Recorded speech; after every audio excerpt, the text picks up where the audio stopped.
শ্রদ্ধার্ঘ্য নিবেদনে আমার আফ্রিকা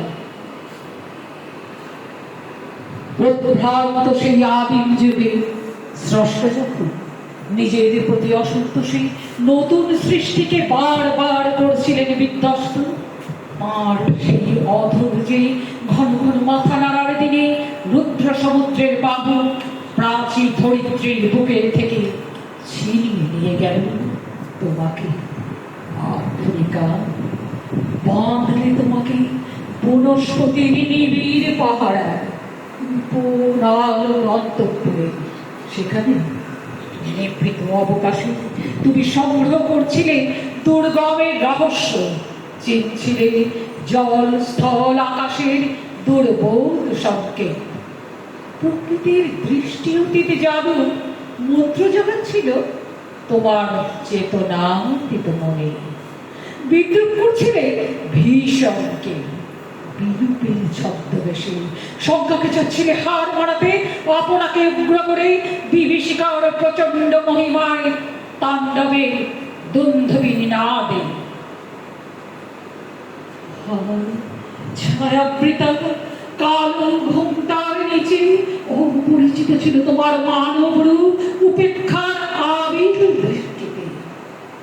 এলো ওরা লোহার হাত করিয়ে, নখ যাদের তীক্ষ্ণ তোমার নেকড়ে গেছে, এলো মানুষ ধরার দল, গর্বে যারা অন্ধ তোমার সূর্য ভরা অরণ্যে নিচে।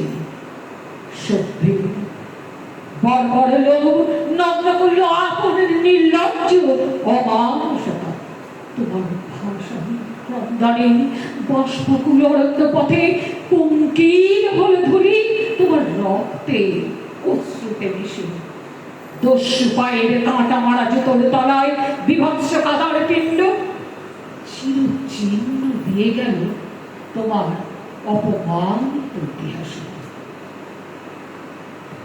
সমুদ্র পাড়ে সেই মুহূর্তে তাদের পাড়ায় পাড়ায় মন্দিরে বাজছিল পূজার ঘণ্টা। সকালে সন্ধ্যায় দয়াময় দেবতার নামে শিশুরা খেলেছিল মায়ের কোলে। কবির সঙ্গীতে বেজে উঠেছিল সুন্দরের আরাধনা। আজ যখন পশ্চিম দিগন্তে প্রদোষকাল ঝঞ্ঝা বাতাসের উদ্ধশ্বাস, যখন গুপ্ত গহ্বর থেকে পশুরা বেরিয়ে এলো, অশুভ ধ্বনিতে ঘোষণা করলো দিনের অন্তিম কাল।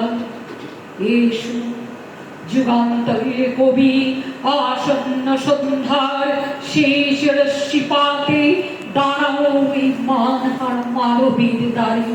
বলো ক্ষমা করো